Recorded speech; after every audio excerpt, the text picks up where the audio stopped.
even within my circle of hosts on here, I've noticed the mood on Trump softening a lot over the past couple years. And even when you read the polling, Mexican people are moving towards Trump. I feel like the black audience he's really grown on them. What do you make of that? I can understand why, because this administration, the Biden administration, they're horrible, especially with black people. They're trash. Right. And I told people not to vote for the Biden administration. Biden tooted his ass up to black society, didn't do anything, and they were proud to not do anything for black society. But they ran on Trump is the boogeyman. You got to vote for me because Trump is going to get you. He's a big old racist. All right, if he's racist, fine. His racism is not even more deeper than Biden's racism. Biden has a track record of harming black people with his policies, the crime bills, the multiple crime bills. Kamala Harris, the stuff she did out here to black people in California was horrible. And I always point out, they try to make Trump the boogeyman. Trump didn't put any policies together that harm black people. I'm not even a fan of Trump. But Trump did not put a policy out there that specifically harmed black people. So they're not going to use the boogeyman tactic with Trump. It kind of says a lot that the mainstream media, I think, did such a good job as painting Trump as a racist early on. Yeah. And it feels like that really hasn't stuck over time. I think like the mainstream media accusing a president or a candidate of being racist just doesn't really carry the same emphasis that it did. And what's interesting, the media, they will only talk about racism if they could put it on a right winger. You notice that? Yeah. Whenever they talk about racism or calling anti-black racism out, they always have to do it with a Republican. You had people like Ed Buck, who had dead black men coming out of his house multiple times. The white media never referred to him as a racist. Big-time political donor. Right, big-time Democrat donor.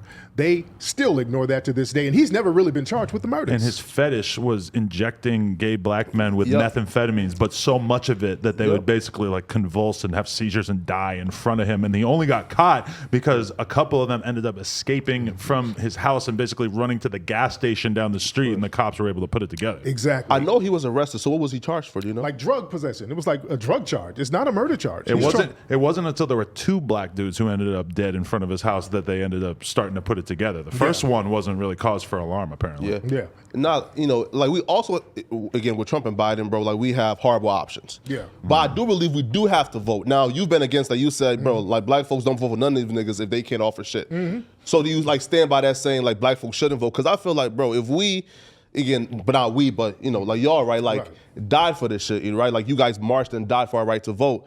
So why would it be don't vote opposed to, even if you have to vote for, let's say, like a third party or write somebody in, still make your voice count? Well, what we do, we didn't die for the right to vote. We died for tangibles, and voting was just a vehicle to get those tangibles. But we have to be strategic with the way we vote and the way we hold our vote, because not voting is a strategy as well. It's just like playing blackjack.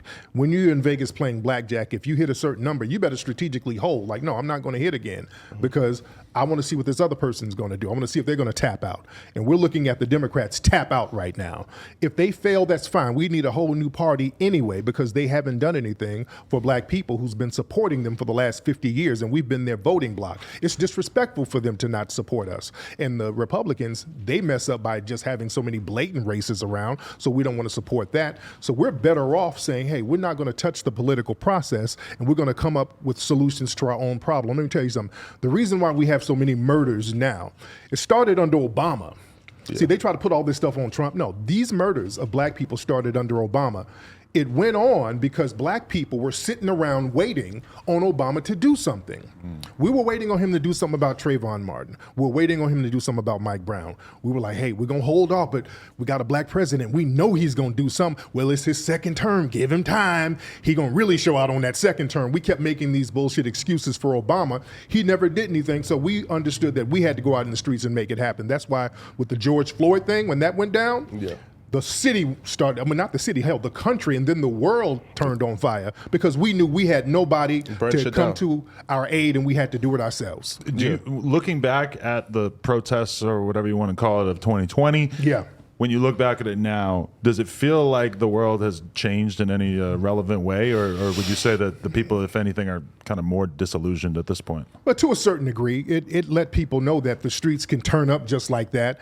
Some policies got pushed. There was some defunding of the police. There were some people who were punished. You know, we got some of these people, these race soldiers locked up.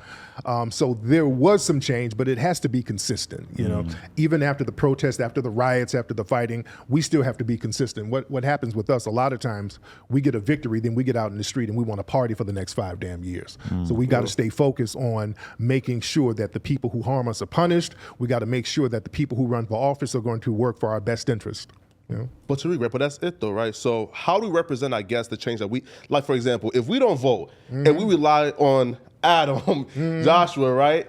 And okay, so if you're saying like black folks don't vote at all, then the white folks, you know, who probably won't have our best interest at heart, right? Or, you know, like white folks who have, let's say, you know, like a different agenda, then we have to live in a country currently that's like ran on, you know, like whatever policy they're voting for. So how do we still represent change without voting?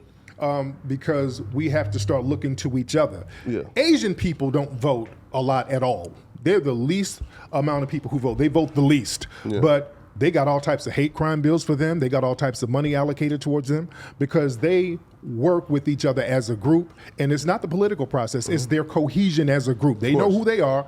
They're going to be codified with each other. They're going to have an economic base among each other. And that's how they can get stuff done. We're trying to do the same thing as Foundation of Black Americans. Yeah. So speaking of the Asian crime bill, Yeah. like were you shocked when Joe Biden came into office, promised us, he promised us everything, my dog. Yeah. And then the first shit he got in office and he did an Asian crime bill and nothing for black folks. Were you shocked when that happened? Not really, because I know Biden has been an anti-black racist for years. What I really didn't like and I thought was very disrespectful when the black people got killed in Buffalo, they got massacred by that white supremacist, and instead of giving black people a hate crime bill specifically for us, he brought the group BTS into the White House and said, hey, look at these guys. Oh, man, we're going to give a hate crime bill for Asians. That was very disrespectful to us. That's why we're going to go to Washington, D.C. this October, and we're going to be rallying for reparations, and we're going to be rallying for an anti-black hate crime bill, and we're going to be rallying for punishment for these white supremacist groups that they allow in law enforcement. They know good and well that you have card-carrying white militia groups all in law enforcement. Out here in Los Angeles, people are testifying that they're part of these white supremacist groups within the sheriff's department. This is like an open secret that nobody does anything about. So we are going to have to make noise about it since our politicians are not doing it. This is why I say we have to start doing things on a grassroots level ourselves. Hey, hope you enjoyed this video. If you did, subscribe. We just hit 200K. We're trying to get to 300K. Turn us up. Appreciate y'all. Let's go.